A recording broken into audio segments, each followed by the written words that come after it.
Hey everyone, so today's video is going to be about the labels on the info screen that you get that I've actually set up manually.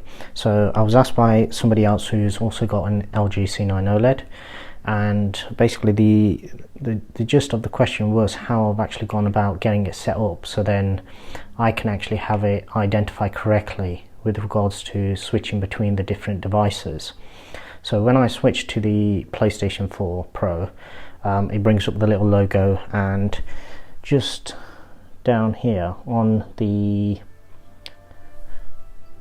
actual soundbar itself, the LG C9, the SL10YG, it will show you as HDMI port 2. That is port 2 on the actual soundbar itself. Both of these, obviously because it's connected through ARC, it's both the Apple TV 4K as well as the PS4 Pro are connected to my soundbar. Now, prior to me connecting them in that way, I did actually connect them directly to the TV briefly. So both of these were connected directly through to the TV, and I actually had it so then the Apple TV was on port 1 and the PlayStation, I believe I had on port 3, and then port 2 was separate for the actual soundbar. So both of these were actually labeled initially. So you go to edit, and basically if you have a look here, so as you can see, so HDMI 1 used to be Apple TV 4K, and then HDMI 3 used to be PS4 Pro. Now because I've now switched to using the soundbar, so as you can see here, that is now going through HDMI 2. So essentially on this screen here, both of these are now labeled. If you have a look just there and also there, both of them are labeled HDMI 2. That's because the TV recognized them as HDMI 2, but it still picks up the fact that these are separate devices. And I was also asked whether I put these labels in manually or not.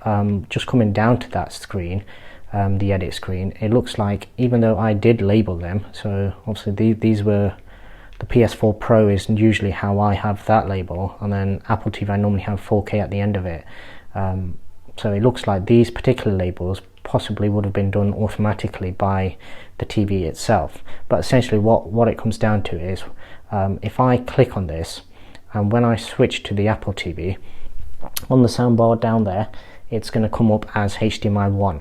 And on the screen, obviously, it's pulling up the fact that it's I just pull that back up again. So on the screen, it's giving you your label 4K Apple TV, HDMI 2. It's always going to be HDMI 2, despite the fact that on the soundbar itself down there, it will actually say HDMI 1 because that's where it's connected to. If I pull that back up again and we switch back through them, so pull up the PS4, click on that, and what it's doing is same thing again. It'll pull up the label PlayStation 4 HDMI 2 because that is what it's connected to on the TV, but also on the soundbar just down there, it'll also pull up the fact that this is connected via HDMI 2 on the soundbar. So the soundbar can differentiate between port 1 and port 2. On the TV itself, it's not separating them. It's essentially just recognizing them as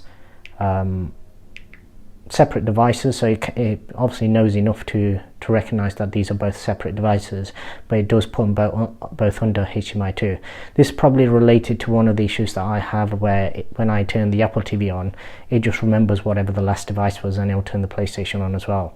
I did actually try it with HDMI. If I just go into the settings, accessibilities, I think it was under connections, I think. So device connector, no, it wasn't that one. It was this one. So I did actually try it briefly with auto power off. So you can turn that off, but then it just doesn't do anything, so it won't turn them on or off. So I didn't particularly like it with that. So for the sake of just switching the PlayStation off whenever I turn the TV on, that's not a major issue to me, so I'll stick with it like that. So anyway, that was just a brief look in terms of how I actually went about labeling these. And obviously if you did want to make any changes to these, essentially what you got to do is it needs to identify what the devices are. So if you wanted to, you could obviously come into here, click on whatever it is and change the particular label. I don't know if this has any. What's it on at the moment? So at the moment it's on set-top box. Probably streaming box is probably more relevant.